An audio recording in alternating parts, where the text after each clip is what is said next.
पहाड़ों की गहराई में सर्द हवा चीख रही थी। नदियों के ऊपर धुंध उड़ती थी, जैसे सफेद भूत भटक रहे हों। स्कूल की बस सड़क के दरमियान अचानक रुक गई। दरख्तों की शाखें गाड़ी की खिड़कियों को खुरेच रही थीं। लगता था जंगल खुद उन्हें अंदर खींचना चाहता हो। टीचर्स ने फैसला किया, आज रात करीब के होटल में रुकेंगे। ये होटल एक जमाने में मशहूर था, मगर अब सुनसान, टूटा फूटा और अजीब खामोश था। लड़के जैसे ही कमरे में दाखिल हुए, अय्यूब ने दरवाजा बंद ही किया था कि ठक ठक ठक, अंदर ही कहीं से ठोकरों की आवाज आई। पाइप्स जैसे हिल रहे हों या कोई अंदर रेंग रहा हो। खिड़की खोली तो जंगल में दूर दूर तक धुंध ही धुंध, और उस धुंध के बीच एक काली झील। पानी साकित, मुर्दा, जैसे किसी ने उसकी रूह खींच ली हो। आमन ने हंसते हुए कहा, यार आज रात जरा मुहिम जोई करते हैं, झील पर चलते हैं। रोहन ने भी हंसते हंसते कहा, अगर वायरल हो गए ना, स्कूल में राजे बन जाएंगे। अय्यूब ने डरते हुए पीछे झील को देखा। उसे लगा जैसे धुंध से कोई उसकी तरफ देख रहा है। रात के 12 बजे तक सब सो गए। गार्ड कमरे के बाहर टहलता टहलता ओंग रहा था। इन तीनों ने दरवाजा आहिस्ता से खोला और साए की तरह बाहर निकल गए। जंगल में दाखिल होते ही दरख्तों की शाखें खुद ब खुद हिल रही थीं, जबकि हवा बिल्कुल बंद थी।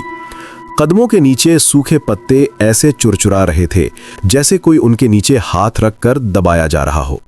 झील पास लगती थी, मगर वो चलते ही जा रहे थे।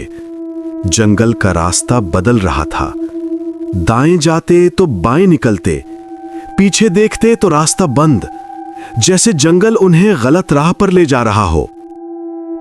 एक जगह जमीन नरम हो गई। अय्यूब ने हाथ रखा। मिट्टी गीली थी, जैसे किसी ने अभी अभी गड्ढा खोदा हो। हवा में बदबू थी, मरे हुए जानवर जैसी। फिर दूर से किसी औरत की सांस लेने की आवाज आई। आमिन ने डरते हुए कहा, कोई है क्या यहां? लेकिन जवाब में जंगल ने खामोशी भी वापस नहीं की। उन्होंने वापस जाने का फैसला किया। फोन की फ्लैश ऑन की। चंद कदम चले थे कि रोहन पीछे से बोला, 1 मिनट, यहां कुछ पड़ा है। वो दोनों रुके। मुड़कर देखा, रोहन था ही नहीं। फ्लैश लाइट घुमाई। दरख्तों के बीच साए भाग रहे थे। पत्तों में किसी के कदम दौड़ रहे थे। रोहन! आमन चिल्लाया। फिर उन्हें खोदने की आवाज आई। धप धप धप, जैसे कोई कब्र खोद रहा हो। झाड़ी हटी और आगे जो देखा वो इंसान के बर्दाश्त से बाहर था। रोहन एक गड्ढा खोद रहा था और उसकी आंखें पूरी तरह स्याह थीं, जैसे खोखली, जैसे आंखों की जगह 2 सुरंगें हों। आमिन ने रोहन के कंधे पर हाथ रखा। एक लम्हे में रोहन चीखा, वापस मत आना, और आमिन को ऐसे फेंका जैसे वो इंसान नहीं, खिलौना हो। अय्यूब का दिल मुंजमद हो गया। रोहन के मुंह से काले झाग निकला। उसकी गर्दन एक तरफ मुड़ी और फिर वो बेहोश हो गया। अय्यूब और आमिन घबराकर उसे उठाने लगे। रोहन ने अचानक आंखें खोल दी और चीखता हुआ कहा, वो आ रही है। आमिन हाँप रहा था। उसने अपना सर झुकाया हुआ था। अय्यूब ने पूछा, आमिन, तुम ठीक हो? आमिन आहिस्ता आहिस्ता सर उठाता है और उसकी आंखें पूरी तरह स्याह।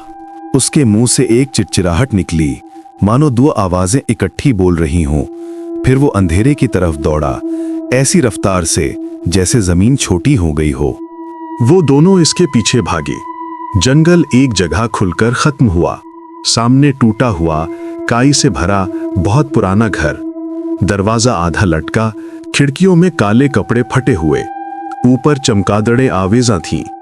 अंदर दाखिल हुए तो इतनी ठंड थी जैसे बर्फ के अंदर चले आए हों। सीढ़ियों के ऊपर हल्की हल्की रोशनी थी और कुछ सरगोशियां। ऊपर पहुंचे और जिसे देखा उसे देखकर दम बंद हो गया। आमिन हवा में लटका हुआ था और उसके सामने एक बूढ़ी औरत। उसका चेहरा आधा जला हुआ, आंखें काली, पट्टे लटके हुए और फिंगर नेल्स आधे फटे।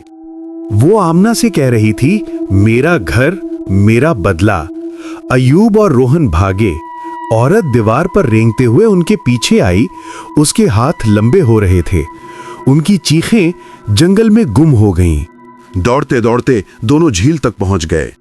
झील पहले से ज्यादा काली थी। पानी के ऊपर धुंध ऐसी लग रही थी जैसे इंसानों की शक्लें बना रही हो। वो गिर पड़े और सीधा पानी में जा डूबे।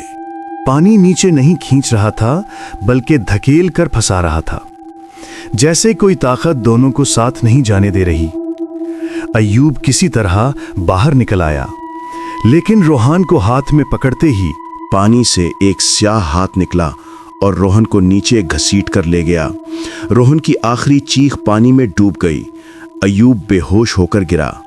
जब उसने आंख खोली, वो अस्पताल के बेड पर था। पुलिस थी, टीचर्स और 2 नाशें, आमन और रोहन। एक बूढ़ा आदमी वहां खड़ा रो रहा था। इस झील में एक औरत रहती थी। लोग उसे चुड़ैल कहते थे, मगर वो सिर्फ तन्हा रहती थी। गांव वालों ने उसका घर जलाया, उसे मारा और झील में फेंक दिया। तब से वो जो भी रात को उसके घर या झील के पास जाता है, वो वापस नहीं आता। अय्यूब के हाथ कांपने लगे। वो जान गया, वो औरत अभी भी झील में है और उसने बदला खत्म नहीं किया।